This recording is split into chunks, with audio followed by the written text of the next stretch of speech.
Philippe Coutinho and Mamadou Sakho have both been guilty of causing Jurgen Klopp grief.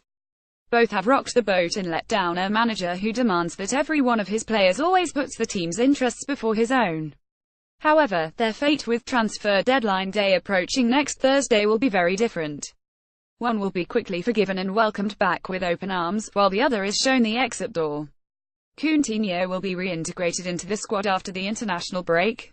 Klopp will seek to draw a line under the Brazilian's persistent and unsuccessful attempts to force a move to Barcelona this summer.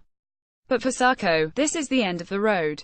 His 4-year stay at Anfield is over. Crystal Palace and West Brom are set to battle it out for him, with Liverpool prepared to negotiate on the structure of a deal that meets their £30 million valuation. Sakho hasn't kicked a ball in anger for the Reds since April 2016 when he scored in the derby rout of Everton, but his cult hero status among a section of the club's fans remains unbroken. When Klopp declared this week that he doesn't bear a grudge against Coutinho, some cried double standards and demanded that Sakho was afforded the same shot at redemption. In truth, the two situations are incomparable. Coutinho was selfish to submit a transfer request on the eve of the new Premier League season when he had already been told by both Klopp and FSG president Mike Gordon that he was going nowhere. Liverpool price Mamadou Sakho out of Crystal Palace move. His desire to sign for Barcelona was understandable, but less so was his refusal to accept the Reds' stance given that he penned a 5-year contract with no release clause 7 months ago and had eulogised about his life on Merseyside. Coutinho might not have been responsible for some of the unseemly antics from his camp with claims about his relationship with Klopp breaking down, but he could have stopped the whole saga dragging on as long as it has. Whereas Coutinho kicked up a fuss after his head was turned by the bright lights of Barca, Sakho has no such excuse for finding himself in the doghouse.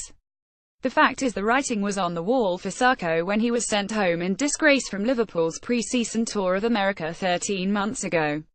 Late for the team flight, late for a team meal and failing to turn up to treatment sessions, he riled the manager with his bad attitude and lack of professionalism.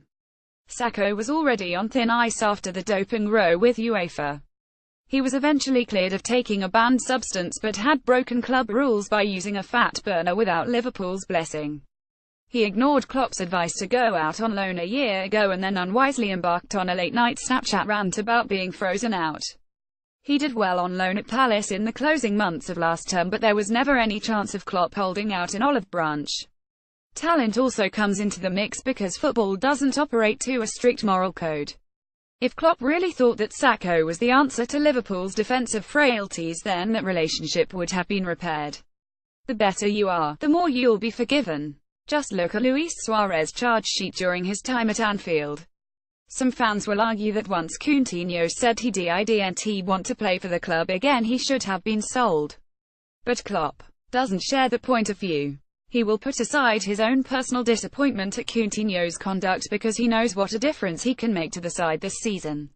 He also knows that Coutinho remains a popular figure in the dressing room.